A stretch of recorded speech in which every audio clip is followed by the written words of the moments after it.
White house के पास national guard पर घातक हमला जिसमें 2 सैनिक गंभीर रूप से घायल हुए हैं। हांगकांग के ताइपो जिले में लगी भीषण आग में अब तक 44 लोगों की मौत हो चुकी है और सैकड़ों लापता हैं। अयोध्या राम मंदिर पर भगवा ध्वज फहराने को लेकर पाकिस्तान की आलोचना पर भारत ने करारा जवाब दिया। वहीं हैदराबाद में प्रधानमंत्री मोदी ने सफरान एमआरओ सेंटर का उद्घाटन किया, जो भारत को वैश्विक एविएशन हब बनाने में मदद करेगा। और उत्तर प्रदेश की घोसी विधानसभा सीट रिक्त होने के बाद 6 महीने के भीतर उपचुनाव कराए जाएंगे।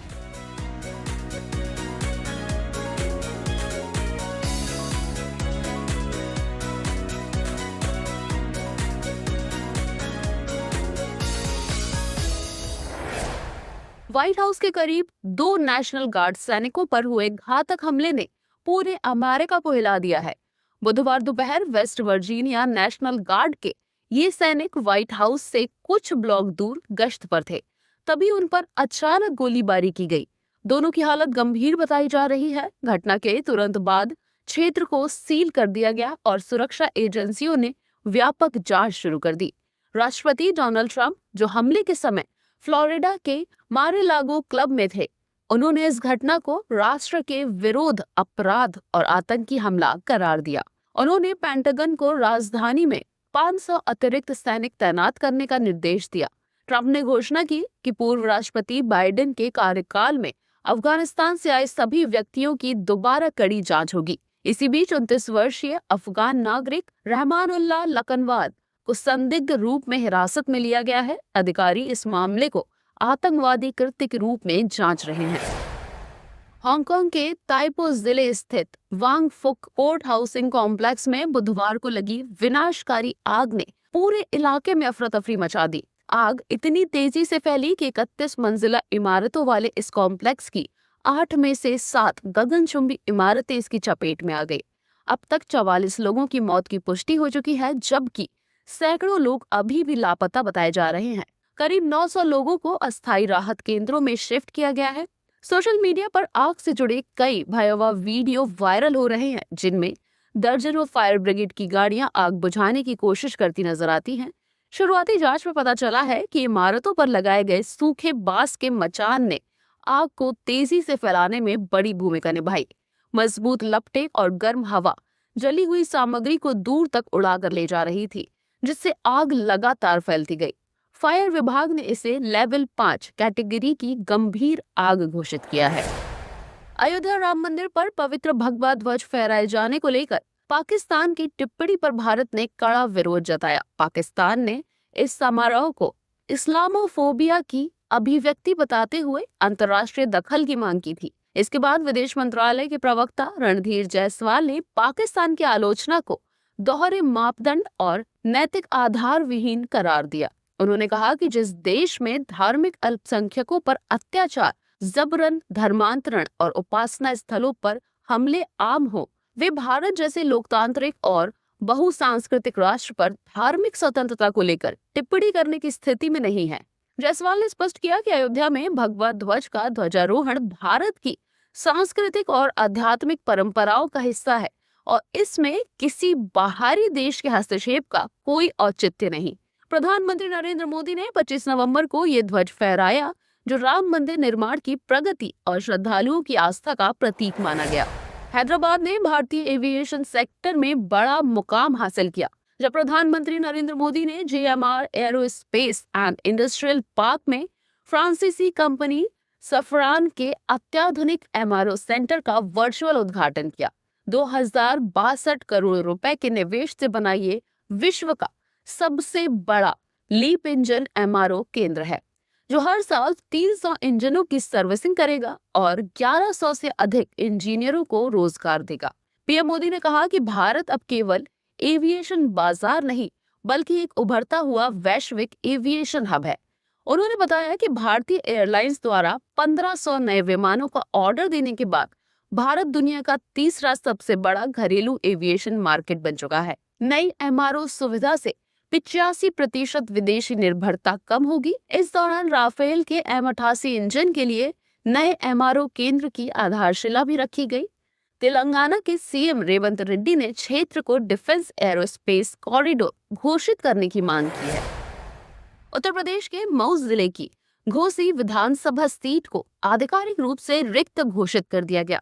समाजवादी पार्टी के विधायक सुधाकर सिंह के हाल ही में निधन के बाद विधानसभा सचिवालय ने यह आदेश जारी किया है। आपको बता दें कि बीमारी के कारण लखनऊ के मेदांता अस्पताल में उनका निधन हो गया था। उनके निधन के चलते ये सीट खाली हो गई और अब 6 महीने के भीतर यहाँ उपचुनाव कराए जाएंगे। सुधाकर सिंह ने 2023 के उपचुनाव में बीजेपी प्रत्याशी दारा सिंह चौहान को 50,000 से अधिक वोटों से हराकर बड़ी जीत दर्ज की थी। उनकी जीत के बाद घोसी सीट सपा के नियंत्रण में रही, लेकिन अब सीट खाली होने से राजनीतिक गतिविधियां दोबारा तेज हो गई हैं। चुनाव आयोग निर्धारित समय सीमा के भीतर उपचुनाव की तारीखों की घोषणा करेगा। प्रधानमंत्री नरेंद्र मोदी की अध्यक्षता में हुई कैबिनेट बैठक में रेयर अर्थ परमानेंट मैग्नेट्स के घरेलू उत्पादन को बढ़ावा देने के लिए 7,280 करोड़ रुपए की नई स्कीम को मंजूरी दी गई। भारत में ये इस प्रकार की पहली योजना है जिसका उद्देश्य प्रति वर्ष 6,000 मैट्रिक टन क्षमता वाली इंटीग्रेटेड REPM मैन्युफैक्चरिंग यूनिट स्थापित करना है। सूचना एवं प्रसारण मंत्री अश्विनी वैष्णव ने बताया कि sintered rare earth permanent magnets manufacturing promotion scheme के तहत भारत इस महत्वपूर्ण सेक्टर में आत्मनिर्भरता की दिशा में बड़ा कदम उठाएगा। दुनिया में लगभग 80% रेयर अर्थ का नियंत्रण चीन के पास है, जिससे ग्लोबल सप्लाई चेन काफी प्रभावित रहती है। वित्त वर्ष 2024-25 में भारत ने चीन से 870 टन रेयर अर्थ मैग्नेट्स का आयात किया था। नई योजना से उम्मीद है कि आने वाले सालों में भारत की विदेशी निर्भरता कम होगी और देश उभरती टेक्नोलॉजी, इलेक्ट्रिक वाहन व रक्षा क्षेत्र में मजबूत स्थिति हासिल करेगा। रूस यूक्रेन युद्ध को खत्म करने के लिए अमेरिकी राष्ट्रपति डोनाल्ड ट्रंप की प्रस्तावित शांति योजना यूरोपीय संघ को रास नहीं आई। ट्रंप ने पहले मसूदे में यूक्रेन के पुनर्निर्माण के लिए $100 अरब रूसी जब्त परिसंपत्तियों से और उतना ही राशि यूरोपीय संघ से निवेश करने की बात की थी। साथ ही योजना का नियंत्रण अमेरिका के पास रहने और लाभ का 50% वॉशिंगटन को मिलने का प्रस्ताव था, जिसने यूरोपीय देशों को चौंका दिया। EU प्रमुख उर्सुला वॉन डेर लेयन ने कहा कि यूरोपीय करदाता अकेले इस बोझ को नहीं उठा सकते। रूस के हमले के बाद से EU पहले ही $197 अरब की सहायता दे चुका है। 2026-27 के लिए $153 अरब जुटाने की तैयारी भी चल रही है, जिसका मुख्य स्रोत यूरोक्लियर में फंसे $225 अरब की रूसी फंड है। विश्लेषकों का मानना है कि ट्रंप का प्रस्ताव अमेरिकी हितों को बढ़ाने और रूसी परिसंपत्तियों पर नियंत्रण पाने की कोशिश है। ओपन एआई अब ChatGPT को सिर्फ एक स्मार्ट एआई टूल नहीं बल्कि बड़े रेवेन्यू मॉडल में बदलने की तैयारी कर रही है। रिपोर्ट्स के मुताबिक कंपनी का लक्ष्य है 2030 तक उसके 2.6 अरब वीकली यूजर्स में से लगभग 8.5% यानी करीब 22 करोड़ लोग ChatGPT के पेड वर्जन को अपनाएं। अगर ऐसा होता है तो ChatGPT दुनिया की सबसे बड़ी सब्सक्रिप्शन सर्विस बन सकता है। फिलहाल लगभग 5% यूजर्स प्लस और प्रो प्लान का इस्तेमाल करते हैं, जिनकी कीमत भारत में क्रमशः 1,999 रुपए और 19,900 रुपए प्रति महीना है। ओपन एआई की रेवेन्यू रन रेट 2025 के अंत तक $20 बिलियन तक पहुंच सकती है, लेकिन उन्नत एआई मॉडल्स के लिए भारी कंप्यूटिंग लागत भी लगातार बढ़ रही है। कंपनी सब्सक्रिप्शन के अलावा नए स्रोत भी खोज रही है, जिनमें ChatGPT में शॉपिंग फीचर्स और विज्ञापन शामिल हैं, जिससे भविष्य में 20% रेवेन्यू आने की उम्मीद है।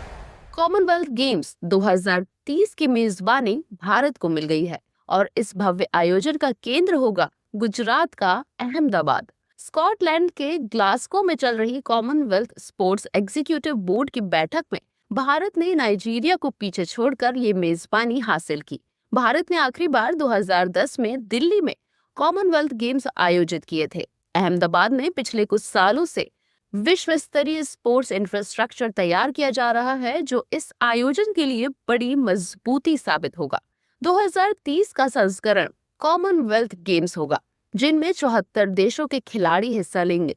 ये तीसरी बार होगा जब ये टूर्नामेंट एशिया में आयोजित किया जाएगा। कॉमनवेल्थ गेम्स 2030 की मेजबानी भारत के 2036 ओलंपिक की दावेदारी को भी मजबूती देगा। अहमदाबाद में एथलीट विलेज और कई आगामी अंतर्राष्ट्रीय टूर्नामेंट्स की भी तैयारी तेज कर दी गई है। इन्फ्लुएंसर ओरान अवात्रामणि उर्फ ओरी इन दिनों 252 करोड़ रुपए के ड्रग्स केस को लेकर सुर्खियों में है। बुधवार को एंटी नारकोटिक सेल में उनसे पूछताछ की। इसी के कुछ घंटे बाद ओरी ने इंस्टाग्राम पर एक वीडियो पोस्ट किया जिसमें वे पब में दोस्तों के साथ झूमते नाचते दिख रहे हैं। वीडियो में वे डांस करते हुए एक पल में बीच की उंगली भी दिखाते हैं। इस क्लिप के कैप्शन में ओरी ने लिखा, बस मुझे जीने दो। उनके इस पोस्ट पर सोशल मीडिया पर ढेरों कमेंट्स आए। कई यूजर्स ने तंज कसते हुए पूछा, जेल से कैसे पोस्ट कर रहे हो? वहीं कुछ ने पूछा कि आखिर पूछताछ में क्या सवाल हुए। आपको बता दें कि ओरी को ड्रग्स केस में कथित ड्रग तस्कर सोहेल शेख के दावों के बाद नोटिस भेजा गया था। शेख ने पूछताछ में दावा किया था कि दुबई और मुंबई की कई पार्टियों में कई बॉलीवुड हस्तियां मौजूद थी। चलिए आपको बताते हैं आज की खास और रोचक जानकारी। क्या आपको पता है कि टाई पहनने से दिमाग में रक्त प्रवाह 7.5% तक कम हो सकता है? जी हाँ, 2018 के एक अध्ययन में पाया गया कि टाई जितनी टाइट उतने ज्यादा चक्कर, सिर दर्द और मतली, ये आंखों का दबाव भी बढ़ाती है और जर्म्स तो इसमें हाउस पार्टी करते हैं। तो अगली बार जब आप टाई पहने तो ये फैक्ट जरूर याद रखें। ऐसी और भी तमाम खबरों को जानने के लिए सब्सक्राइब करें, बेल आइकन को प्रेस करें और विजिट करें हमारी website. Travel India's secret sites with Ramayana Club, expert guides, comfortable rides and unforgettable pilgrimages await. Visit our website.